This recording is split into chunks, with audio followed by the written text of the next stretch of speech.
अस्सलामुअलैकुम। सब्सक्राइब कीजिए और बेल आइकॉन प्रेस कर दीजिए ताकि पुरस्रार खौफनाक कहानियों का नोटिफिकेशन आपको बर वक्त मिलता रहे।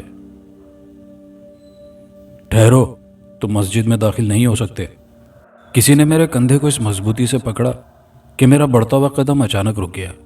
मैंने कदम पीछे रखते ही गर्दन को थोड़ा सा मोड़ा और अपने कंधे पर मजबूत गिरफ्त वाले बारे शख्स को देखा। वो छोटे कद का एक आम सा आदमी था। आदमी नहीं बल्कि बुजुर्ग कहा जाए तो बेहतर है, क्योंकि उसके सारे बाल सफ़ेद हो चुके थे, चेहरे पर झुर्रियाँ भी नमूदार हो चुकी थी, लेकिन उसके हाथ की उंगलियों की मजबूती से वो बूढ़ा महसूस नहीं हो रहा था। उसका जिस्म भी मजबूती को जाहिर कर रहा था कि शायद ये पहले पहलवान रह चुका हो और क्या खबर अब भी अखाड़े में उतरता हो। आपने कुछ फरमाया? मैंने निहायत आजिज़ी से पूछा। हाँ, मैंने कहा तुम मस्जिद में दाखिल नहीं हो सकते। क्या मैं इसकी वजह पूछ सकता हूँ? तुमने गुस्ल किया है? मैं उसके सवाल से चौंक सा गया। मैंने एक नज़र उसके चेहरे पर डाली और दूसरी अपने लिबास पर। देखने में तो मेरा लिबास साफ सुथरा था। हाँ, बस आस्तीन पर थोड़ी सी मैल जमी हुई थी, वो भी रुमाल ना होने की वजह से इस पर इक्तफा किया और चेहरे से पसीना साफ कर लिया था। तुम्हारा ज़ाहिरी हुलिया सबको धोखा दे सकता है कि तुम एक पाक साफ इंसान हो। तुम्हें कोई हक नहीं पहुंचता कि तुम खुदाए बुजुर्गों बरतर के पाक साफ घर में अपने नापाक वजूद को लेकर जाओ। तुम्हारे लिए बेहतर यही है कि तुम वापस चले जाओ, उस शख्स ने निहायत गैज़ो गज़ब से कहा और ख़ुद मस्जिद में दाखिल हो गया। उसने पीछे मुड़कर भी नहीं देखा कि मैं वापस चला गया हूँ या वहीं खड़ा हूँ या फिर अंदर दाखिल होने की कोशिश कर रहा हूँ। मैं उसकी खुद एतमादी को देखकर हैरान रह गया कि उसे खुद पर इतना यकीन है कि मैं उसका कहा मान लूँगा और बिला चूंचरां वापस चला जाऊंगा। तंजिया मुस्कुराहट मेरे लबों पर रिंग गई। मुझे किसी की दिलाजारी करके बहुत राहत महसूस होती थी। मैंने मस्जिद में दाखिल होने का 2 बार सोचा, लेकिन फिर खुद इसकी नफ़ी करके मस्जिद की 2 फुट की चौखट पर बैठ गया। जेब में फूटी कौड़ी नहीं थी, खाली पेट में हल्की मरोड़ की कैफियत जारी थी। सोचा था कि मस्जिद में जाकर 2 घूंट पानी पी लूं ताकि पेट की अंदरूनी कैफियत कुछ तो कम हो और फिर नमाज असर भी अदा कर लूं, लेकिन उन हजरत ने मेरे सारे ख्यालात पर पानी फेर दिया। मुझे हैरत नहीं हुई कि उस शख्स ने मुझे क्यों रोका, क्योंकि मेरा माजी कुछ ऐसा गुजरा था। अचानक एक सिक्का गिरने की आवाज़ ने मुझे चौंका दिया। झुके हुए सर को मैंने जहमत देकर ऊपर उठाया तो एक बुजुर्ग का मुतमईन चेहरा नजर आया। वो भी मस्जिद में दाखिल हो रहे थे। ले लो बेटा, उठा लो, तुम हट्टे गट्टे हो, बेहतर है कि कोई काम धंधा कर लो। ये काम अच्छा नहीं कि हाथ फैलाकर बैठ जाना। अल्लाह ऐसा करने से नाराज होता है। तुम सिर्फ खुदा से सवाल करो। और फिर वो बुजुर्ग मस्जिद में दाखिल हो गए। मुझे हैरत हुई। मेरे गर्द आलूद बालों को देखकर उसने मुझे भिखारी समझा था और भीख में एक सिक्का इनायत कर दिया था और साथ के साथ मुफ्त की नसीहत भी। गांव के लोग कैसे हैं? मेरे मुंह से लफ्ज निकले तो मैं खुद भी चौंक पड़ा। हैं, ये क्या? शाह जी, तुम खुद से बात कर सकते हो? ये तो कोई मौजज़ा ही हो गया। मेरी खुशी की इंतहा न रही, क्योंकि इस गांव में दाखिल होने से पहले मैं खुद कलामी से महरूम था और ये एक अलमिया था कि मैं सिर्फ दूसरों से बात कर सकता था, लेकिन खुद से मुखातिब नहीं हो सकता था। मस्जिद की दहलीज पर ही यह हैरानकुन बात सामने आई। अगर मैं अंदर दाखिल हो जाता तो क्या होता? मेरे जहन में एक बार फिर बागियाना सोच उभरी। दहलीज ही तो है, अगर उबूर कर लो तो क्या होगा? नहीं नहीं, मैं ऐसा नहीं करूँगा। अरे कर लो, कम अज़ कम तुम बातिनी तौर पर तो पाक हो जाओगे। देखो, ये मुनासिब वक्त नहीं। मैं यूं ही उल्टे सीधे सवालात खुद से करता रहा और ख़ुद में उलझता रहा। इतने में नमाज असर से लोग फारिग होकर बाहर को निकले और फिर तो जैसे मुझ पर पैसों की बारिश हो गई।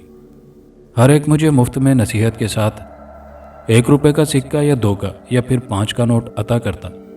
जितने पैसे उतनी बड़ी नसीहत। मेरे दिल में हंसी का तूफान उठ रहा था। मैं दिल में खुद हंस रहा था। तुम अभी तक यहाँ पर बैठे हो? आओ मेरे साथ। मुझे लगता है तुमने खाना नहीं खाया, प्यासे भी मालूम होते हो, उस बारिश बुजुर्ग ने मस्जिद से बाहर निकलते हुए कहा। और मुझे हैरत हुई कि मैं सारे पैसे मस्जिद के इकलौते गले में डालकर उस बुजुर्ग के पीछे चल पड़ा। ये ना जाने उस शख्स के हुक्म का असर था या फिर पेट में मौजूद चूहे मुझे उसकी पेशकश पर खींचे जा रहे थे। क्या नाम है तुम्हारा? बुजुर्ग ने पीछे मुड़े बगैर ही मुझसे पूछा। मोहसिन, सैयद मोहसिन शाह। ओह, तो तुम शाह जी हो? لیکن کام تمہارے ایسے ہیں کہ کسی نیچ ذات کے لگتے ہو۔ محترم، یہ ذات پات کا چکر تو آج سے 1400 سال پہلے ہی۔ اس نے میری بات کاٹ دی۔ بس بس، اپنی گندی زبان سے میرے پاک محبوب کا نام مت لو۔ اور پھر وہ خاموشی سے چلنے لگا۔ گاؤں کی کچی سڑکوں سے ہوتے ہوئے ہم دھول نگر میں پہنچ گئے تھے، جہاں پر وہ بزرگ تو اپنے پائنچے اٹھائے چل رہے تھے۔ میں نے ایسا کرنے کی زحمت نہیں کی، کیونکہ میرے پائنچے پہلے سے ہی ایسے تھے کہ انہیں دھول مٹی سے بچانا فضول تھا۔ کافی عرصے بعد مٹی کی سوندھی سوندھی خوشبو میرے نتنوں سے ٹکرا رہی تھی، اور میں نہایت مسحور کن انداز میں اس کیفیت سے لطف اندوز ہو رہا تھا۔ یہ میرا گھر ہے، ایک کچے گھر کے سامنے بزرگ نے کھڑے ہو کر کہا۔ میری نظریں فوراً حرکت میں آئیں اور بیٹھک کو تلاش کرنے لگیں، کیونکہ مجھے یقین تھا کہ اتنا شریف انسان مجھ جیسے بدفطرت کو اپنے گھر میں گھسنے نہیں دے گا۔ اس کی زندہ مثال یہ تھی کہ جس نے مسجد میں داخل نہیں ہونے دیا، وہ اپنے گھر میں کیا خاک داخل ہونے دے گا۔ اب چلو بھی، اندر آ جاؤ، بزرگ نے کہا تو حقیقتاً میں زمین سے اچھل پڑا۔ آپ نے کیا فرمایا؟ آ جا اندر، اس نے غصیلے لہجے میں کہا، اور خود دروازے سے اندر داخل ہو گیا۔ اور مجبوراً مجھے بھی ایسا کرنا پڑا۔ ظاہری طور پر تو وہ شخص ایک متوسط طبقے کا انسان معلوم ہوتا تھا۔ کچا گھر اور مٹی کے 3 ستونوں پر کھڑا برآمدہ، اور برآمدے کے آگے کچے 2 کمرے۔ باہر سے اندازہ ہو رہا تھا کہ کمرے خاصے وسیع ہیں۔ اگر یہ بڑے شہر میں ہوتے تو یقیناً ایک کمرے میں 4 کمروں کی جگہ تو بن ہی جاتی۔ ادھر آؤ، اس چارپائی پر بیٹھ جاؤ۔ اس بزرگ کی ایک بار پھر غسیلی آواز میری سماعت سے ٹکرائی، اور میں کسی شریف اور معصوم بچے کی مانند اس کے حکم کی تعمیل کرتے ہوئے میں چارپائی پر بیٹھ گیا۔ بیٹا، ذرا پانی کا گلاس تو لاؤ، ہمارے گھر اللہ کی رحمت آئی ہے۔ اس نے کمرے کی طرف منہ کر کے آواز لگائی، اور مجھے حیرت کا جھٹکا لگا۔ اب مجھ سے رہا نہ گیا اور میں بول پڑا، بزرگ صاحب، آپ نے میری بات کاٹ دی۔ بزرگ نہیں، میرا نام نواب علی ہے، نواب علی۔ اچھا تو نواب علی صاحب، میں نے مسکراتے ہوئے مزید کہا، آپ مجھ پر اتنی عنایت کر رہے ہیں، یہ بات میری سمجھ سے بالاتر ہے۔ حالانکہ آپ بخوبی سمجھ چکے ہیں کہ میں کس فطرت کا بدبخت انسان ہوں۔ آپ نے مجھے اپنے گھر آنے کی اجازت دے دی، یہ میرے لیے بہت بڑا اعزاز ہے، کیونکہ آج سے پہلے لوگ مجھے اپنی گلی سے بھی گزرنے نہیں دیتے تھے۔ آپ نے مجھے عزت دی، مجھے خوشی ہوئی۔ پھر آپ نے اپنی بیٹی کو پانی کے لیے کہا۔ میں شریف زادہ نہیں ہوں، برائے مہربانی آپ اسے میرے سامنے نہ لائیں کہیں۔ میں نے اپنی بات ادھوری چھوڑ دی۔ نواب علی میری بات نہایت دلچسپی سے سن رہے تھے۔ آگے بھی بولو، میں بے بس ہوں، آگے نہیں کہہ سکتا، لیکن میں سننا چاہتا ہوں۔ نواب صاحب، میں ایک سبز قدم انسان ہوں۔ سبز قدم؟ اوہ، تو تم خود کو سبز قدم کہتے ہو؟ جی ہاں۔ کیا تم اس بات کو ثابت کر سکتے ہو؟ نواب صاحب نے اتنی سی بات کر کے مجھے نہ جانے کہاں سے کہاں پہنچا دیا۔ اپنی ہی گزشتہ یادوں میں اس قدر کھو گیا کہ مجھے اتنا بھی یاد نہ رہا کہ نواب صاحب کی نوجوان بیٹی میرے قریب پانی کا گلاس لیے کھڑی تھی۔ اس وقت میں 15 سال کا تھا جب میں نے اپنی زندگی کی پہلی چوری کی، اور مجھ پر آیا ہوا کہ میں واقعی سبز قدم ہوں، لیکن مجھے سبز قدم نہیں بلکہ جن کا بچہ لوگ کہنے لگے۔ دراصل ہوا کچھ یوں تھا کہ ہمارے گاؤں میں قحط سالی پڑ رہی تھی۔ ایسا لگ رہا تھا جیسے کسی اندھے کی شے نے ہماری زمین سے پانی سلب کر لیا تھا۔ نہ تو نہروں میں پانی تھا اور نہ ہی نلکوں میں۔ گاؤں کے لوگ پیاسے مر رہے تھے، اور ان پیاسوں میں ایک میں بھی تھا۔ حیرت انگیز بات یہ تھی کہ قحط سالی صرف ہمارے گاؤں تک ہی محدود تھی۔ ہمارے پڑوسی گاؤں میں اس قدر پانی تھا کہ بس ان سے تو سنبھلتے نہیں سنبھلتا تھا۔ ایک رات میں اپنے گاؤں سے رات کے 2 بجے پڑوس گاؤں میں چوری چھپے داخل ہوا اور ایک گھر میں جا گھسا۔ اسی گھر میں سے ایک بالٹی اٹھائی اور نلکے کی سمت ہو لیا، لیکن مجھے حیرت اس وقت ہوئی جب اس ہینڈ پمپ سے پانی نہ نکلا۔ میں وہ بالٹی اٹھا کر دوسرے گھر کو گیا، لیکن وہاں بھی کچھ ایسا ہی ہوا۔ پھر تیسرے اور چوتھے، یکے بعد دیگرے سب گھروں میں جا گھسا، لیکن خالی ہینڈ پمپ میرا منہ چڑھاتے رہے۔ مجھے سمجھ نہیں آ رہا تھا کہ یہ سب کیا ہو گیا۔ تھکا ہارا خشک حلق لیے لرزتی ٹانگوں سے واپسی کا سفر شروع کیا۔ پیاس کی شدت اتنی تھی کہ مجھ پر غشی سی پڑ رہی تھی۔ اب مجھ میں چلنے کی ہمت نہ تھی۔ ایک پگڈنڈی پر میں بے دم سا ہو کر گر گیا، اور پھر مجھے ہوش نہ رہا۔ غشی کا دورہ مجھ پر پڑ چکا تھا اور میں بے ہوش ہو چکا تھا۔ جب آنکھ کھلی تو میں نے خود کو وہیں پر پایا۔ دن کے 12 بج چکے تھے، حلق میں کانٹے سے چبھ رہے تھے۔ میں جلدی سے اٹھا اور گاؤں کی راہ لی۔ گاؤں میں داخل ہوتے ہی مجھے ایک شخص نے خوشخبری دی، رات کے 3 بجے پانی آیا ہے، جاؤ اپنے گھر سے پانی پیو۔ پانی نہ ہو، گویا کسی نے مجھے جنت کی خوشخبری دے دی ہو۔ میں حشاش بشاش سا ہو کر گھر کو دوڑا۔ گھر پہنچ کر جب ہینڈ پمپ کی ہتھی چلائی تو میری حیرت کی انتہا نہ رہی۔ پانی ایک بار پھر مجھ سے پردہ کر چکا تھا۔ میری چیخ شاید پورے گاؤں نے سنی ہوگی۔ تبھی ایک دم واویلا سا مچ گیا۔ پانی پھر چلا گیا، پانی پھر چلا گیا۔ میں گھر سے باہر نکلا، باہر افراتفری مچی ہوئی تھی۔ ہر شخص پریشان تھا کہ پانی کیوں گیا۔ پھر کسی نے ایک تازہ خبر پیش کی کہ رات پڑوسی گاؤں میں بھی پانی نہیں تھا۔ میرے دل میں ایک دم خیال آیا، منحوس ہے تو، تیری وجہ سے سب کا پانی بند ہو گیا ہے، تیرے لیے بہتر یہی ہے کہ تو گاؤں چھوڑ دے۔ اور پھر میں نے ایسا ہی کیا، گاؤں کو خیر بات کہا۔ مجھے پتا تھا کہ میرے پیچھے رونے والا ایک سنگ دل باپ ہے، جو کہ شاید اوپر اوپر سے لوگوں کو دکھاوے کے لیے رو دے گا، لیکن دلی طور پر اطمینان محسوس کرے گا کہ شکر ہے یہ منحوس دفع ہو گیا، اب تم پانی پی لو، نہیں تو یہ بھی کہیں غائب نہ ہو جائے۔ نواب صاحب نے کہا تو میں چونک گیا۔ میں نے پانی کے لیے ہاتھ بڑھایا تو نواب علی کی بیٹی نے ایک دم پانی کا گلاس پیچھے کر لیا۔ میں اس کی اس حرکت پر حیرت زدہ رہ گیا اور اس کے چہرے کو دیکھنے لگا۔ وہ مجھ سے زیادہ حیران تھی، اس کی نظریں گلاس پر تھی اور منہ کھلا ہوا تھا۔ ابو جی، پانی غائب ہو گیا۔ اس کی زبان سے اٹکتے ہوئے لفظ نکلے تو میں بے بسی سے مسکرا دیا۔ میرے دل کا غبار ایک بار پھر بھڑک اٹھا، وہی غبار جو گاؤں چھوڑتے وقت میں محسوس کر رہا تھا۔ میں نے آسمان کی سمت دیکھا۔ خدایا، کم از کم ان شریف لوگوں کو تو میری نحوست سے دور رکھ۔ نواب علی بھی حیرت زدہ تھے۔ مجھے یقین نہیں آ رہا تھا کہ اتنا ہمت والا شخص بھی خوفزدہ ہو سکتا ہے۔ بیٹی، گلاس رکھ کے تم میرے پاس آ کر بیٹھ جاؤ، نواب علی نے دھیمے لہجے میں کہا۔ مجھے حیرت نہیں ہوئی، کیونکہ مجھے یقین تھا کہ جب تک میں ان کے گھر میں ہوں یہاں پانی نہیں ہوگا، اور میری اس بات کو نواب علی بخوبی سمجھ گئے تھے۔ محسن شاہ، 15 سال کی عمر میں گاؤں چھوڑنے کے بعد تم کہاں گئے؟ نواب علی نے تجسس سے پوچھا۔ اس کی خوبصورت حیران شدہ بیٹی مجھ سے خوفزدہ سی ہو کر نواب علی کے پاس بیٹھ گئی۔ گاؤں چھوڑنے کے بعد ایک وسیع دنیا میری منتظر تھی۔ پیاس کی شدت سے میرا برا حال تھا، لیکن مجھے حیرت اس بات سے تھی کہ مجھے موت نہیں آ رہی تھی۔ بھلا 4 دن سے پیاسا انسان کب تک زندہ رہتا ہے؟ اس درد کو اب بھی یاد کرتا ہوں تو مجھے ناقابل برداشت احساس ہوتا ہے۔ 3 گاؤں پیدل سفر کرنے کے بعد میں تھک گیا تھا۔ شام بھی ڈل چکی تھی۔ سوچا کہیں رات گزاروں، مگر کہاں؟ دور دور تک کوئی گھر، کوئی جھونپڑی نہ تھی۔ میں نے ٹھکانے کی تلاش میں ادھر ادھر دور تک نظر دوڑائی۔ بالآخر میں اس کوشش میں کامیاب ہو گیا۔ بہت دور مجھے یوں لگا جیسے ٹاٹ کا کوئی کمرہ سا بنا ہوا تھا، لیکن فاصلہ بہت تھا۔ مجھے وہاں پہنچتے پہنچتے تقریباً 1.5 گھنٹہ لگ گیا۔ وہ واقعی ٹاٹ کا کمرہ تھا۔ اونچائی تو کچھ خاص نہ تھی، فقط 7 فٹ۔ میں اس میں داخل ہونے کا راستہ ڈھونڈنے لگا۔ اس کوشش میں بھی کامیاب ہو گیا۔ میں نے دروازہ کھولنے کے لیے بھی ہاتھ بڑھایا تھا کہ دروازہ خود بخود کھل گیا اور اندر سے تھکا ہارا ایک 30 سالہ فرد باہر آ گیا۔ اس نے مجھے دیکھا۔ وہ ایک دم حیران ہو گیا، گویا اس کے لیے میں کوئی انسان نہ ہوں۔ کون ہے؟ اب چلو بھی، پہلے ہی بہت دیر ہو گئی ہے۔ اب حیران ہونے کی باری میری تھی۔ یہ تیسری آواز تھی، نسوانی آواز۔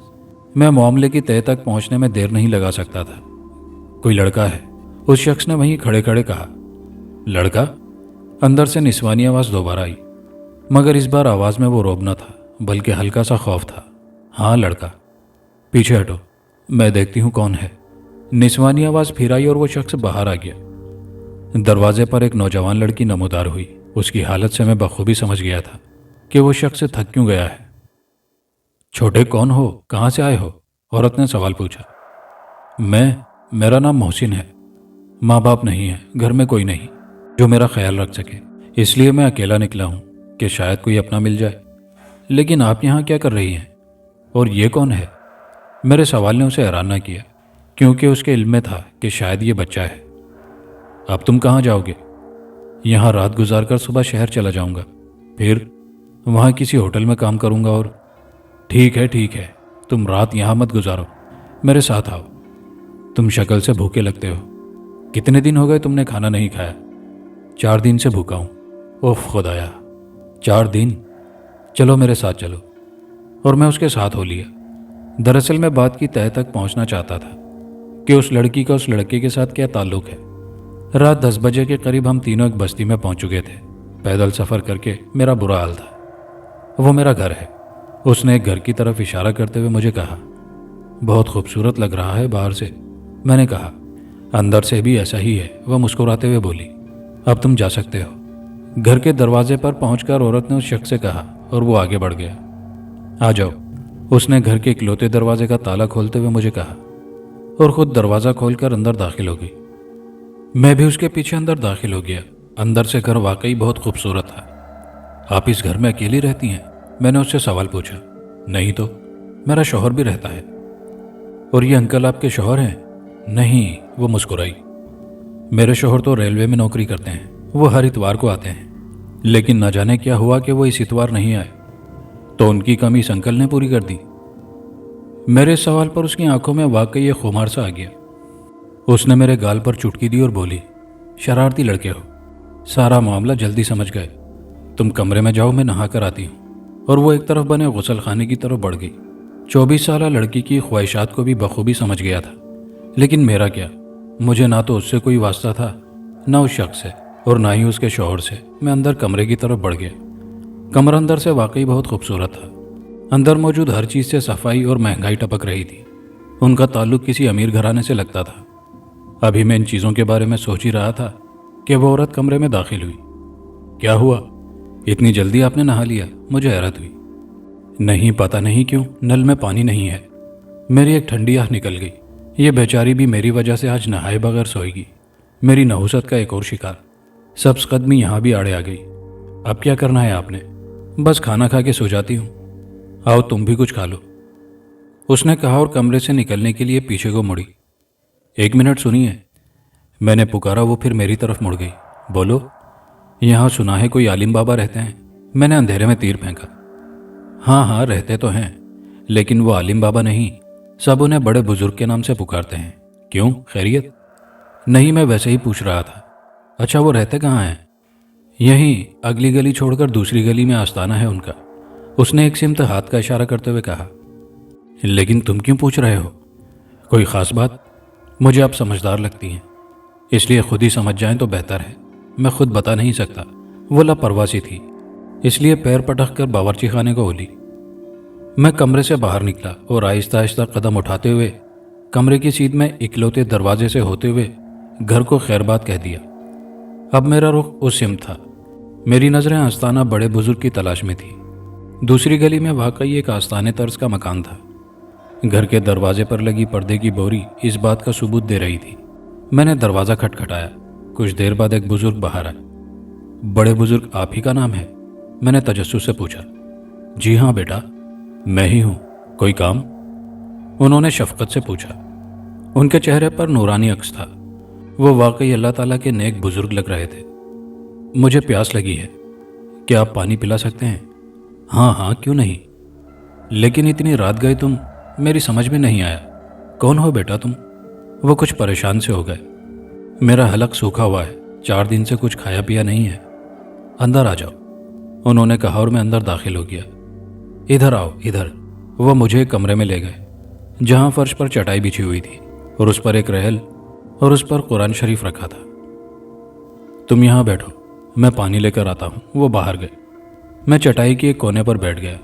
مجھے یقین تھا کہ وہ بزرگ خالی ہاتھ ہی لوٹیں گے، اور ہوا بھی ایسا ہی۔ وہ پشیمانی سے خالی ہاتھ لوٹے۔ کیا ہوا جناب؟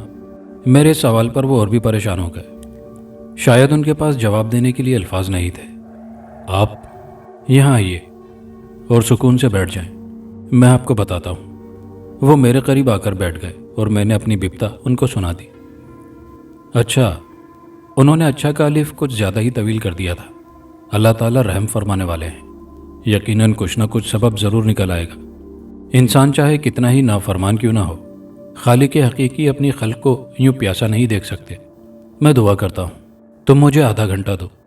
میں دیوار سے پشت لگا کر آنکھیں بند کر کے آرام سے بیٹھ گیا، اور وہ بزرگ قرآن کریم کے سامنے بیٹھ گئے اور انہوں نے ہاتھ میں تسبیح لی اور دعا کے لیے ہاتھ اٹھا دیے۔ مجھے اس جگہ بہت سکون ملا، اتنا سکون کہ دن بھر کے سفر کی تھکان، پیاس کی شدت، بھوک کا غلبہ، مرنے کی طلب، ساری فکر وغیرہ غائب ہو گئی تھی۔ میں خود کو ایسا محسوس کر رہا تھا کہ میں دنیا کا پرسکون انسان ہوں۔ مجھے خبر نہ ہوئی کہ مجھے کب نیند آ گئی۔ بیٹا یہ لو پانی، اور یہ رہا آپ کا کھانا۔ بڑے بزرگ نے مجھے اٹھایا۔ میرے سامنے پانی کا کٹورا پڑا تھا۔ میری خوشی کی انتہا نہ رہی۔ میں نے جلدی سے کٹورے کی سمت ہاتھ بڑھایا۔ بیٹا صبر سے کام لو، اب اس پانی اور کھانے پر صرف تمہارا نام لکھا ہے، رب تعالیٰ تم سے راضی ہو گئے ہیں، انہوں نے کہا۔ لیکن میں نے سنی انسنی کرتے ہوئے پانی کا ایک گھونٹ لے گیا۔ میرے منہ سے ہوتے ہوئے پانی حلق تک پہنچا اور مجھے اتنا سکون حاصل ہوا کہ جیسے مجھے جنت مل گئی ہو۔ پھر میں نے خوب سیر ہو کر کھانا کھایا اور سیر حاصل پانی پیا۔ اب تم یہاں ہی سو جاؤ، صبح میں تم کو ایک تحفہ دوں گا اور پھر تم جا سکتے ہو، بزرگ نے نہایت شفقت سے کہا، اور میں کسی فرما بردار بچے کی طرح وہیں لیٹ گیا۔ مجھے نہ جانے کب پھر سے نیند آ گئی۔ اگلی صبح بزرگ نے مجھے پھر اٹھایا، ناشتہ دیا اور میرے بارے میں پوچھتے رہے۔ ناشتے سے فارغ ہو کر انہوں نے مجھے ایک تعویذ دیا اور میں نے گلے میں پہن لیا۔ مغرب کی اذان نے ہمیں واپس نواب علی کے گھر لا چھوڑا۔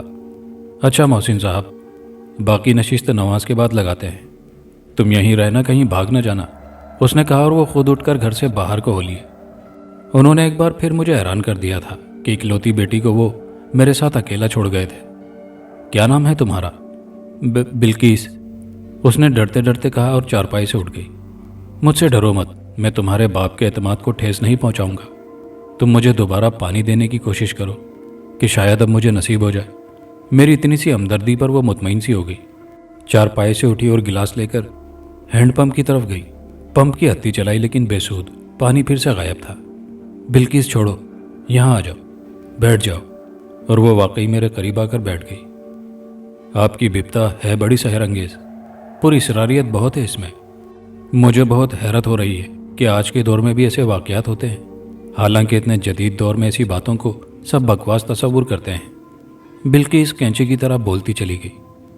اچھا تمہارا خیال ہے میں جھوٹ بول رہا ہوں، فقط کہانی گڑھ رہا ہوں؟ میرے سوال پر وہ کھلکھلا کر ہنس دی۔ اس کی ہنسی میں معصومیت شامل تھی۔ شاید میں اس کہانی کو کہانی ہی سمجھتی، لیکن پانی جیسے غائب ہوا ہے تو مجھے یقین کرنا ہی پڑا۔ تم کتنا پڑھی ہوئی ہو؟ میٹرک۔ اس کے علاوہ کیا کرتی ہو؟ میرا مطلب گھر کے کام کاج سے فارغ ہو کر کہانیاں پڑھتی ہوں۔ اچھا، میری سمجھ میں اب آیا کہ وہ میری کہانی اتنی دلچسپی سے کیوں سن رہی تھی۔ ہم ایسے ہی اوٹ پٹانگ اور فضول باتیں فقط وقت گزاری کے لیے کرتے رہے۔ خوب گھل مل گئے ہو تم دونوں۔ نواب علی نہ جانے کب آئے، پتہ ہی نہیں چلا۔ ان کی آمد نے ہمیں چونکا دیا اور ہم دونوں سنجیدہ ہو گئے۔ اچھا محسن صاحب، ان بزرگ نے تمہیں تعویذ دیا اور تم ٹھیک ہو گئے، باقی کے 13 سال تم نے کہاں گزارے؟ انہوں نے بیٹھتے ہوئے پوچھا۔ باقی کے 13 سال میں نے چوری چکاری، قتل و غارت اور غنڈہ گردی میں گزارے۔ میرے جواب کے ساتھ ساتھ نواب علی کا چہرہ سخت ہو گیا اور بلقیس کا چہرہ بھی کچھ اچھا تاثر نہ چھوڑ رہا تھا۔ تم نے کتنے قتل کیے ہیں؟ نواب علی نے پوچھا۔ لہجہ اب سخت تھا۔ 15۔ کہ تم 15 معصوموں کی جان لے چکے ہو؟ جی ہاں۔ تبھی تو کہا تھا نا کہ میں بہت بے ضمیر انسان ہوں۔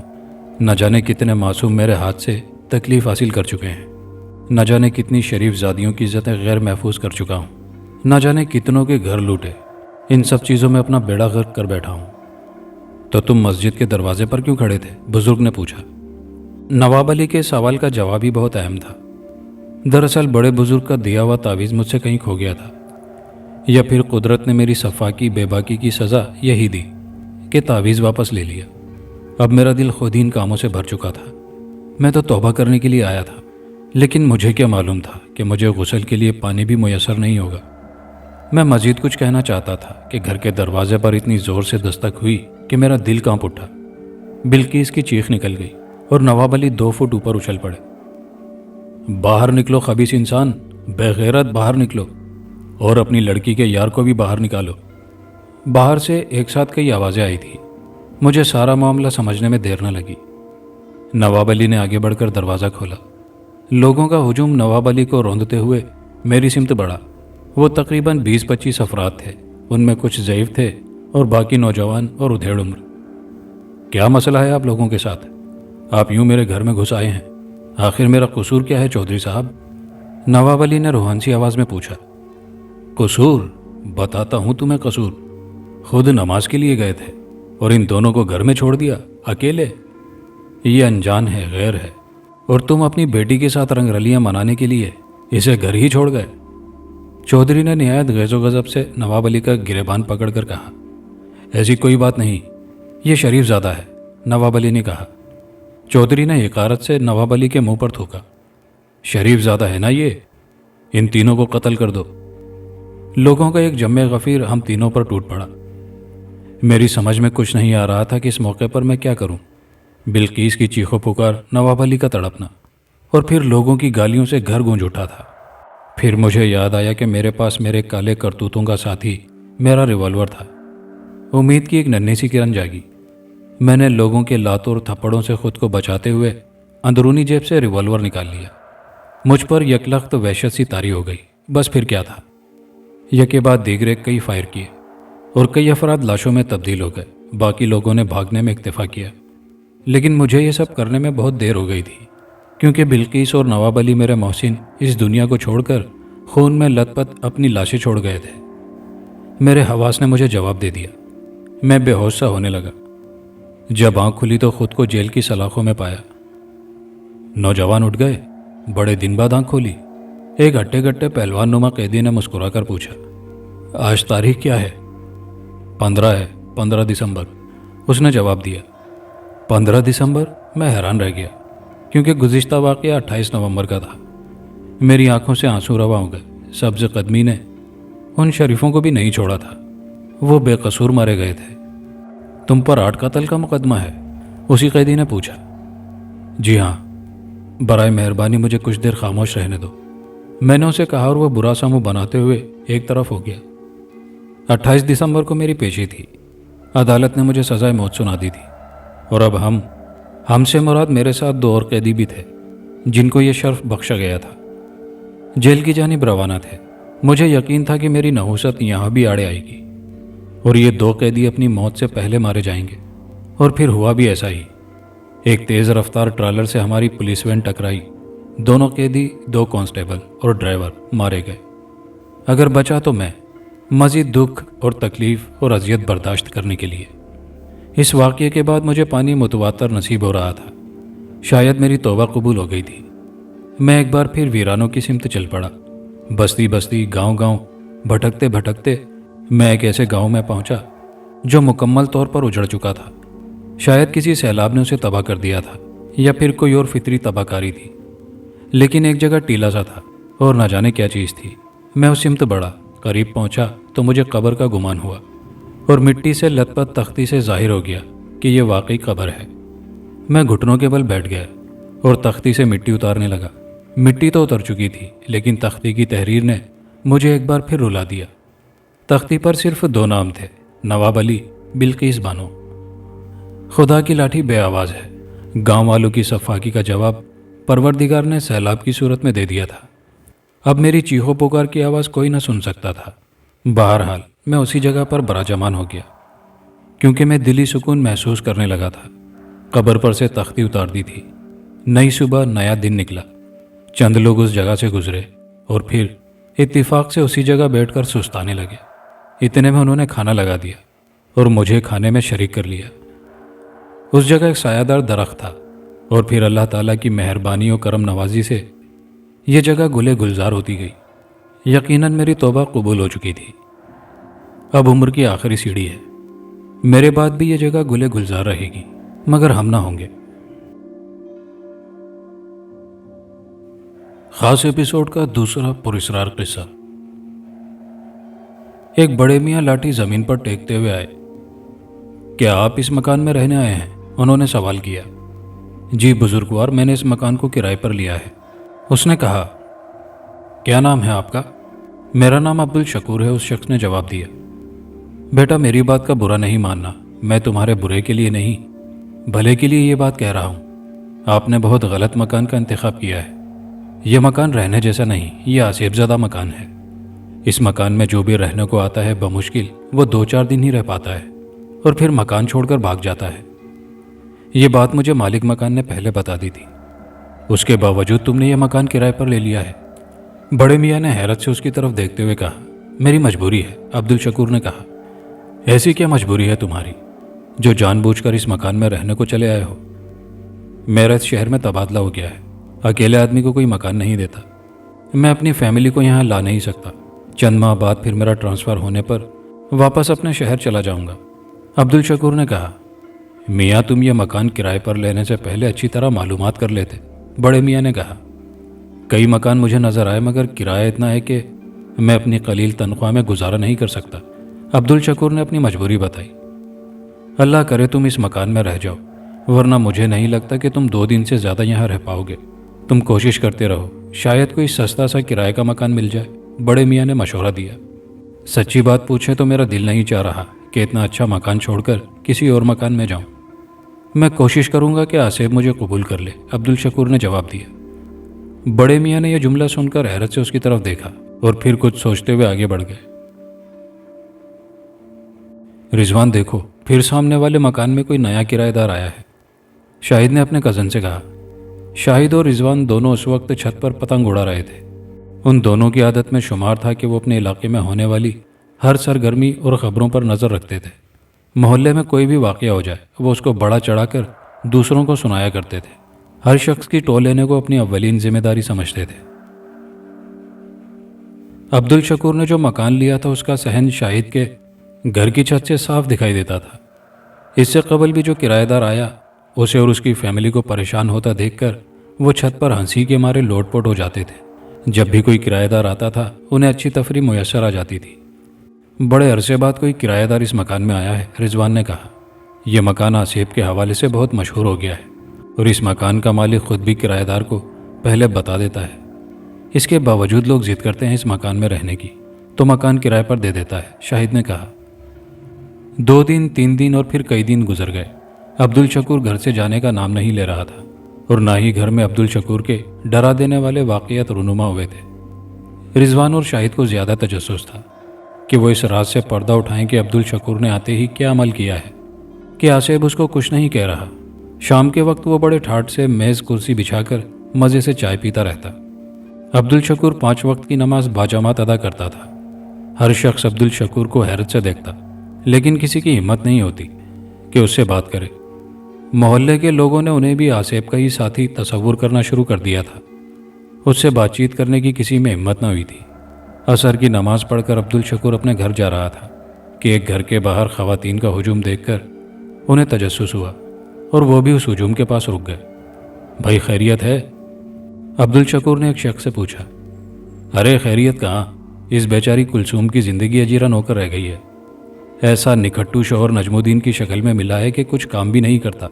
कुलसूम बेचारी मेहनत मजदूरी करके घर चलाती है, मोहल्ले वालों के कपड़े सिलाई करके कुछ रकम जमा कर लेती है और वो रकम नजमुद्दीन को खटकती है। जब तक उस रकम को जुए शराब में न लुटा दे चैन नहीं आता उस हरामखोर को, उस शख्स ने कहा। कुलसूम अपने शौहर को रकम क्यों देती है जबकि उसको मालूम है कि वो सारी रकम जुए और शराब में लुटा देता है? अब्दुल शकूर ने कहा।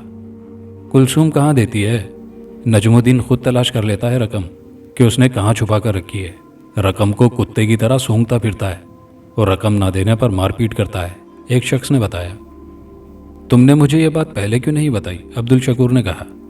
अम्मा तुम क्या कर लोगे मियाँ, उसके माँ बाप उसको दुरुस्त न कर सके, एक दूसरे शख्स ने कहा। मैं उसके साथ वो सलूक करूँगा कि एक दिन में नजमुद्दीन तीर की तरह सीधा हो जाएगा। तुम ये बताओ नजमुद्दीन है कहाँ? अभी अभी तो वो बेचारी को मारपीट कर गया है और कहकर गया है कि रात 10 बजे तक उसको 2000 रुपये मिल जाने चाहिए, वरना तेरी खैर नहीं, उस शख्स ने बताया। रात 10 बजे देखना नजमुद्दीन कैसा तमाशा बनता है। वो अपनी बीवी पर हाथ उठाना ही भूल जाएगा और मेहनत मजदूरी करके घर का खर्चा चलाएगा।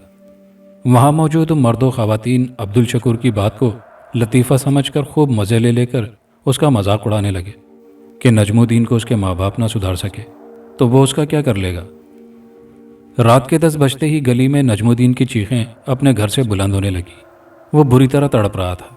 उसके हाथ कमर के साथ ऐसे लग गए थे कि जैसे एल्फी लगाकर उन्हें चिपका दिया गया हो। नजमुद्दीन ऐसे तड़प रहा था कि जैसे कोई उस पर हंटर बरसा रहा हो। ख़वातीन और मर्दों का वहाँ हुजूम लग गया था। जो ख़वातीन अब्दुल शकूर की बात को मजाक समझ रही थी वो भी हैरतज़दा होकर नजमुद्दीन को देख रही थी। अब्दुल शकूर भी वहाँ पहुँच गए। नजमुद्दीन, अब अपनी बीवी पर हाथ उठाओगे?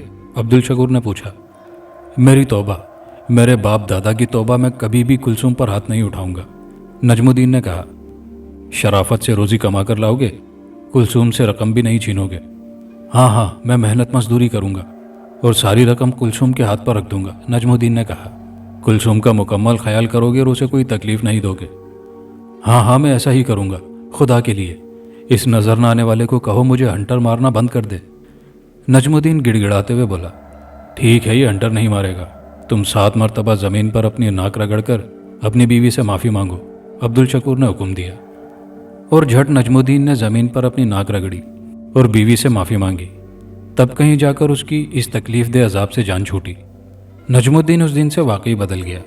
जुआ खेलना और शराब पीना छोड़कर मेहनत मजदूरी करने लगा और हर तरह से कुलसूम का ख्याल रखने लगा। अब्दुल शकूर का यह वाक़या पूरे मोहल्ले में मशहूर हो चुका था। हर शख्स की ज़बान पर यह वाक़या था। रिजवान और शाहिद भी हैरान थे। इस वाक़ये ने उन्हें मजबूर कर दिया कि वो किसी तरह अब्दुल शकूर से दोस्ती करके ये राज मालूम करें कि उनके पास ऐसा कौन सा इल्म है जिसकी बदौलत उन्होंने आसिफ को अपने काबू में कर लिया है। और बिगड़े नजमुद्दीन को पलक झपकते सुधार दिया, क्योंकि छुपकर जासूसी करने से उन्हें कुछ भी मालूमात हासिल नहीं हो सकी थी। अब दोस्ती करके ही मालूमात मिल सकती थी।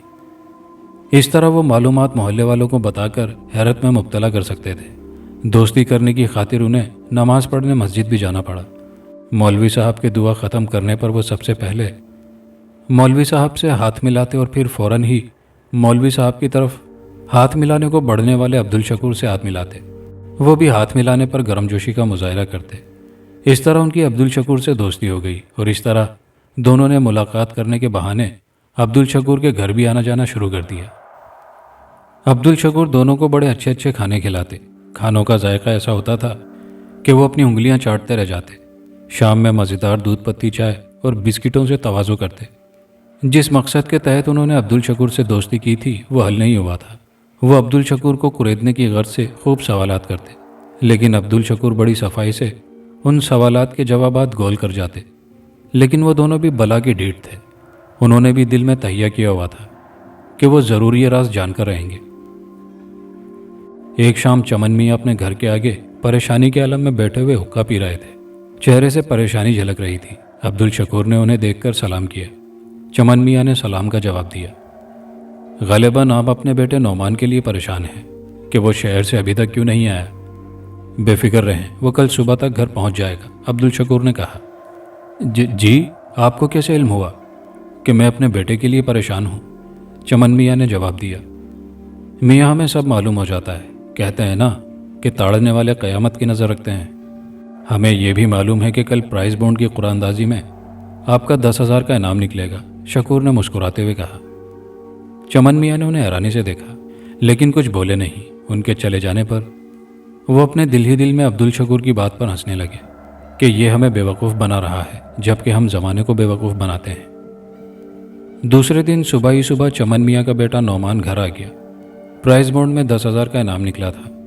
अब चमन मियाँ को अब्दुल शकूर की बात सच मालूम हुई और वो उनको कोई पहुंचा हुआ समझने लगा। नासिर भाई, आप बड़े परेशान दिखाई दे रहे हैं। अब्दुल शकूर नमाज से अभी फारिग ही हुए थे कि नासिर से मुलाकात हो जाने पर पूछा। मेरी परेशानी का सभी को मालूम है। मेरे दामाद को दुबई से 2 माह पहले आना था, लेकिन वो नहीं आया, ना ही टेलीफोन कर रहा है। जो नंबर हमारे पास है वहाँ के लोग कह रहे हैं कि मेरा दामाद इदरीस वहाँ से काम छोड़ चुका है। कम अज़ कम इंसान फ़ोन पर ही इत्तला कर दे कि मैं खैरियत से हूँ, नासिर ने कहा। बस इतनी सी बात से आप परेशान हो रहे हैं? भाई, आपका दामाद बिल्कुल खैरियत से है। दरअसल उसने जो नई कंपनी ज्वाइन की थी उसके मालिक का कार एक्सीडेंट हो गया था। इदरीस भी उस कार में सवार था। उसको मामूली सी चोटें आई थी। उसने आपको इसलिए इत्तला नहीं दी कि कहीं आप परेशान ना हो जाएं। वो बिल्कुल खैरियत से है और अगले हफ्ते वतन आ रहा है, अब्दुल शकूर ने बताया। क्या आपको इदरीस ने इत्तला दी है? नासिर ने बेयकीनी से उसकी तरफ देखा। इदरीस ने मुझे इत्तला नहीं दी, मुझे किसी ज़राए से मालूम हुआ है। आप मेरी बात का यकीन कीजिए, अगले हफ्ते वो आपके दरमियान होगा, अब्दुल शकूर ने बताया। नासिर को अब्दुल शकूर की बात पर बिल्कुल भी यकीन नहीं आ रहा था। वह हैरत से उसको देख रहा था। अब्दुल शकूर नासिर को हैरान परेशान छोड़कर चले गए। नासिर की हैरानी उस वक्त और बढ़ गई जब उसका दामाद इदरीस वतन पहुंच गया। वो अपने दामाद को देखकर शिकवा भरे लहजे में बोला, मियाँ, तुमने अब्दुल शकूर को अपने एक्सीडेंट और आने की इत्तला दे दी और हमें इत्तला तक नहीं दी। कौन अब्दुल शकूर? मैं किसी अब्दुल शकूर को नहीं जानता और ना ही मैंने किसी भी जानने वाले को इस तरह की इत्तला की। मैं अगर किसी को इत्तला करता तो आपको करता। मेरे वतन आने का प्रोग्राम भी अचानक बना। मुझे खुद पता नहीं था कि इस हफ्ते मैं वतन आ जाऊंगा। दरअसल मैं कंपनी के काम के सिलसिले में यहाँ आया हूँ, वरना मुआहदे की रूह से मुझे 2 साल तक दुबई में रहना है, इदरीस ने बताया। कमाल है, फिर उस नए किराएदार को किस तरह इत्तला मिल गई? ज़रूर उसका ताल्लुक आसिफ से लगता है, जो उसने यहाँ बैठे बैठे तुम्हारे बारे में सब कुछ बता दिया। और जिस मकान में कोई ना रह सका वो रह रहा है, नासिर ने सोचा। नासिर की बात सुनकर इदरीस भी सोच में पड़ गया कि अब्दुल शकूर नामी कौन सी शख्सियत इस मोहल्ले में आ गई है, जिसको यहाँ बैठे बैठे एक्सीडेंट और आने की इत्तला पहले ही मिल गई। अब्दुल शकूर की मोहल्ले में बड़ी इज्जत होने लगी थी। जो लोग उन्हें देखकर कतरा कर निकल जाते थे, वो अब उनसे मुलाकातें करने लगे थे। वो भी मोहल्ले वालों को अपनाइयत से चाहने लगे। किसी को भी कोई उलझन होती तो वो उनके पास पहुंच जाते और उसका मिनटों में मसला हल कर देते। जिस मकान के पास से लोग गुजरना पसंद नहीं करते थे और डरते थे, अब वो उस मकान के अंदर आने लगे थे। अब्दुल शकूर को इस मोहल्ले में कई माह हो गए थे। लोगों को ऐसा महसूस होने लगा था जैसे वो उनके दरमियान बरसों से रह रहे हैं। एक दिन शाहिद और रिजवान जब अब्दुल शकूर से मुलाकात करने गए तो वो अपना सामान बांध रहे थे। आप कहीं जा रहे हैं? रिजवान ने पूछा। हाँ भाई, हमारा ट्रांसफ़र वापस अपने शहर में हो गया है। मोहल्ले वालों को छोड़ने को यकीन मानो, हमारा दिल भी नहीं चाहता। अपने घर जाना पड़ेगा। परदेश फिर परदेश होता है। हमारे यहाँ रहने पर घर वाले परेशान रहते हैं और घर वालों की फ़िक्र हर वक्त मुझे रहती है। जी, बात तो दुरुस्त है कि फ़िक्र लायक रहती है, शाहिद ने कहा। मुझे बड़ी खुशी है कि यहाँ के लोग मुझे बहुत चाहते हैं। मैं जाते हुए ये सोच रहा हूँ कि तुम्हारी हैरानी और परेशानी ख़त्म कर जाऊँ। अब्दुल शकूर ने मुस्कुराते हुए दोनों को आंखों में देखा। उन दोनों की आंखों में ख़ास चमक आ गई। जिस बात की खोज में इतने अरसे से लगे हुए थे वो मालूम होने वाली थी। पूरा मोहल्ला परेशान है कि जिस मकान में कोई 2 दिन ना रह सका, वो इस मकान में कई माह किस तरह रह गया। बात दरअसल यह है कि मुझे यहाँ आने से कबल आसिफ वगैरह पर यकीन नहीं था। मालिक मकान ने जब मुझे ये बताया कि ये मकान आसिफ ज़दा है और आसिफ किसी को टिकने नहीं देता, चूँकि इसका किराया बहुत कम था, तो मैंने फ़ैसला कर लिया कि मैं इस मकान में ज़रूर रहूँगा। मालिक मकान ने बहुत समझाया कि मैं अपने इरादे से बाज रहूँ, लेकिन मैं नहीं माना और मैंने मालिक मकान के सामने दावा किया कि मैं तुम्हें इस मकान में रहकर दिखाऊंगा। इस मकान में आकर मेरे जहन में ये बात थी कि अगर मैं भी दूसरों की तरह भागा तो मालिक मकान के सामने बड़ी बेइज्जती वाली बात होगी। दफ्तर वाले भी मजाक उड़ाएंगे कि तुम तो बड़े बहादुरों की तरह इस मकान में रहने को गए थे, फिर क्यों भाग लिए। इसलिए मैं बड़े मजबूत इरादे से इस मकान में आया था। दफ्तर से वापसी पर मैंने अपना सामान सेट किया ताकि रात को सोते हुए कोई परेशानी ना हो। रात में जब सो गया तो मुझे एहसास हुआ कि मैं जैसे किसी बादशाह के दौर में पहुंच गया हूं। घोड़ों और खच्चरों के चलने और लोगों के बाजार में बातें करने की आवाज़ें आने लगी। लोग ऐसी ज़बान में बात कर रहे थे जो कि मेरी समझ में नहीं आ रही थी। मैं घबरा कर उठ बैठा, लेकिन कमरे में कुछ भी नहीं था। मैं अपना वहम समझकर सो गया। आधी रात को बिस्तर समेत ज़मीन पर गिरने से मेरी आंख खुल गई। मैं ज़मीन पर गिरा हुआ था और पलंग फिजा में उल्टा लटका हुआ था। मैं घबरा कर सहन में भागा और बाकी रात सहन में बैठकर गुजार दी। सुबह तैयार होकर दफ्तर चला गया। जैसे तैसे दफ्तर में वक्त गुजारा। घर जाते हुए फिर वही उलझन थी कि रात कैसे गुजारूंगा।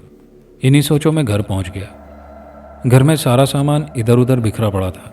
मैंने सारे सामान को उठाकर वापस अपनी अपनी जगह रखा और कुर्सी पर बैठकर इस मसले का हल सोचने लगा।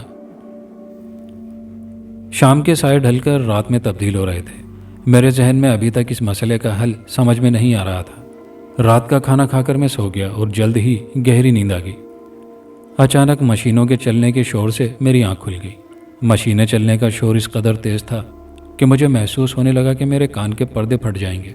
मशीनें नज़र नहीं आ रही थी, लेकिन शोर से ऐसा महसूस हो रहा था कि मेरे आसपास बहुत सारी कपड़ा बनाने की मशीनें चल रही हैं। बेख्तियार मेरे मुंह से आयतल कुर्सी का विर्द जारी हो गया, जिससे वो शोर ख़त्म हो गया और ऐसा सुकून हो गया जैसे कुछ हुआ ही नहीं है। मैंने अपने ऊपर दम किया और सो गया। बड़े मज़े की नींद आई। तीसरे दिन मैं जैसे ही सोने को बिस्तर पर लेटा, बिल्लियों के रोने की आवाज़ें आने लगी। मैं फ़ौरन सहन में आया। सहन में 4 काले रंग की बिल्लियां बैठी रो रही थी। मुझे आता देखकर वो भाग गई। वो बिल्लियां थीं, बड़ी खौफनाक। मेरी जगह कोई और उनको देख ले तो डर के मारे घर से भाग खड़ा हो। मैं वापस बिस्तर पर आकर लेट गया। मुझे जैसे ही नींद आई तो फिर औरतों की ज़ोर ज़ोर से रोने की आवाज़ें आना शुरू हो गई। रोने की आवाज़ें आने से मेरी आँख खुल गई। ज़मीन के अंदर से औरतों के रोने की आवाज़ें आ रही थी। कमरे में कोई नहीं था। मैं समझ गया कि आसेब का चक्कर है और मुझे इस पर यकीन करना पड़ेगा और इसका बचाव भी करना है ताकि इस मकान में वक्त गुजर सके, वरना मालिक मकान के सामने बड़ी सुबकी होगी। मैंने जोश में आकर कह दिया था कि मैं जवानी में फाइटर रह चुका हूँ। ये भूत प्रेत मेरे सामने क्या बेचते हैं। ये मेरे सामने जैसे ही आएंगे एक एक की ऐसी दुर्गत बनाऊंगा कि वो भागते हुए नजर आएंगे। मैं बिस्तर से उठा और वज़ू करके आयतल कुर्सी पढ़कर अपने ऊपर दम करके मकान के चारों कोनों की तरफ फूंक मार दी, जिसका नतीजा ये निकला कि औरतों के रोने की आवाज़ें आना बंद हो गईं। कुछ देर तक मैं जागता रहा, फिर नींद आ गई। चौथे और पांचवें रोज़ भी मैंने यही अमल किया। किसी ने भी मुझे तंग नहीं किया और ना ही किसी के रोने की आवाज़ आई। छठे रोज़ जब मैं मकान में दाखिल हुआ तो मुझे ऐसा महसूस हुआ कि मेरे मकान में कोई है। मैं चौंकने के अंदाज में अपने कमरे में दाखिल हुआ ताकि अचानक हमला कर देने पर उसको भरपूर जवाब दिया जा सके और अपना मजबूत दिफा भी हो सके। कमरे में खौफनाक शक्ल के आदमी से सामना हुआ। ये तुम अच्छा नहीं कर रहे, हमारे घर पर कब्जा कर लिया और मकान में ऐसी फूंक मारते हो कि हमें इस मकान से दूर भागना पड़ता है, उसने मेरी तरफ गुस्से से देखते हुए कहा। मुझे उस खौफनाक शक्ल वाले शख्स से बहुत ही खौफ आ रहा था, लेकिन मैंने हिम्मत ना हारी और अपने खौफ पर काबू पाते हुए उससे पूछा, तुम कौन हो? हम जिन्नात हैं और कई साल से इस घर में रह रहे हैं। इस घर में जो भी आया हमने उसको डरा धमका कर भगा दिया, लेकिन तुमने आकर हमें घर से निकाल बाहर कर दिया है। अच्छा, तो तुम जिन हो? मैंने उसको गौर से देखते हुए कहा। मैंने सुना है कि जिन्नात बड़े अजीबोगरीब होते हैं। लंबे लंबे सर पर सींग होते हैं, बड़े लंबे कद होते हैं, लोगों को डराने में कमाल रखते हैं। लेकिन तुम कैसे जिन हो? बिल्कुल इंसान की तरह लगते हो। मेरा आयतल कुर्सी पढ़ने पर वो अपने ख़ानदान समेत भाग लिए। मुझ में अब कुछ हौसला बढ़ गया था। मैं इसलिए तुम्हारे पास इंसानी सूरत में आया हूँ ताकि तुमसे बातचीत कर सकूँ। हमने तुम्हारा क्या बिगाड़ा है जो तुम हमें दरबदर करने पर तुले हो? उसने कहा। मेरी इतनी हिम्मत कहाँ कि इस घर पर कब्जा करूँ। मैं कुछ अरसे के लिए यहाँ रहने को आया हूँ। जैसे ही मेरा ट्रांसफ़र अपने शहर में हो गया, एक दिन भी इस घर में नहीं रहूँगा। फिर आप भी मुझ पर इल्ज़ाम लगा रहे हो कि इस घर पर कब्जा करना चाहता हूँ। मैंने बरजस्ता जवाब दिया, अगर तुम्हें अपना बचाव करना था तो तुम अपने ऊपर दम कर लेते। पूरे घर में दम करना ज़रूरी नहीं था। तुम बेशक यहाँ रह सकते हो, लेकिन हमें तंग न करो, जिन ने कहा। पूरे घर में दम इसलिए किया था कि तुम घर में शोर शराबा करोगे। इससे मेरी नींद खराब होगी और सुकून की नींद नहीं सो सकूंगा। रात भर जागने से मुझसे दफ्तर में काम नहीं हो सकेगा। मैंने कहा, ठीक है, हम तुमको परेशान नहीं करेंगे, लेकिन तुम रात को घर के कोनों में दम नहीं करोगे। जिन ने हार मानते हुए कहा, ठीक है, मैं दम नहीं करूँगा, लेकिन मैं जब तक इस शहर में हूँ तुम्हारा मेहमान बनकर इस घर में रहूँगा। तुम्हें मंजूर है? मैंने कहा, हमें मंजूर है। हम तुम्हें अपना मेहमान बनाकर रखेंगे। जिस तरह मेहमान का ख्याल रखा जाता है, हम तुम्हारा ख्याल रखेंगे, जिन ने कहा। और उस दिन से मैं जिन का मेहमान बन गया। मेहमान बनने का ये फ़ायदा हुआ कि मुझे खाने पीने की परेशानी ख़त्म हो गई, तन्हाई भी दूर हो गई। जिन्नात के ख़ानदान मुझे नज़र आने लगे थे। वो मुझसे दुनिया भर के मौज़ूआत पर बातें करते थे। शाम के वक्त सहन में उनके साथ बैठकर मैं चाय पीता। मोहल्ले वाले मुझे अपनी छतों से देखते, लेकिन उन्हें जिन्नात नज़र नहीं आते। वो यही समझते कि मैं अकेला चाय पी रहा हूँ। खाना इस कदर लजीज मिलता कि तबीयत खुश हो जाती। गर्मियों में ठंडा और सर्दियों में गर्म पानी नहाने को मिलता। आसेब का मेहमान बनकर वाकई मेरे ठाठ आ गए थे। मोहल्ले के हर शख्स के बारे में आसेब को पूरी मालूमात है, इसलिए मैं लोगों को उनके और उनके अजीज़ों के बारे में बता दिया करता था, वरना मुझे गैब का कोई इल्म नहीं है। नजमुद्दीन को भी जिन्नात ने ठीक किया था। इसमें मेरा कोई कमाल नहीं था। तुम मुझसे पूछना चाहते थे मेरे यहाँ ठाठ कैसे हैं और जिन्नात मुझे तंग क्यों नहीं करते। आज ये बात मैं तुम्हें इसलिए बता रहा हूँ कि इससे पहले मुझे इजाज़त नहीं थी ये बात बताने की। मेरे जाने पर जिन्नात ने इजाज़त दे दी है कि तुम्हें ये बात बता दूँ। तुम दोनों बहुत अच्छे लड़के हो, किसी को नुकसान नहीं पहुँचाते। मेरी एक नसीहत याद रखना, दूसरों की टोह में रहना अच्छी बात नहीं होती, क्योंकि इससे इंसान अपना कीमती वक्त ज़ाया कर देता है। यही वक्त अगर वो अच्छे कामों में सर्फ करे तो ज़्यादा बेहतर है। मुझे उम्मीद है कि तुम मेरे एराज़ किसी पर जाहिर नहीं करोगे। इंशाअल्लाह ज़िंदगी के किसी मोड़ पर फिर मुलाकात होगी। ट्रेन आने का वक्त हो गया है और बाहर टैक्सी ड्राइवर के हॉर्न बजाने का मतलब है कि वो मुझे लेने को आ गया है। चलो तुम मेरा सामान उठाने में मदद करो। अब्दुल शकूर ने टैक्सी ड्राइवर को हॉर्न बजाने पर मुस्कुराते हुए उन्हें देखा और सामान उठा लिया। बाकी सामान शाहिद और रिजवान ने उठाकर टैक्सी में रखवा दिया।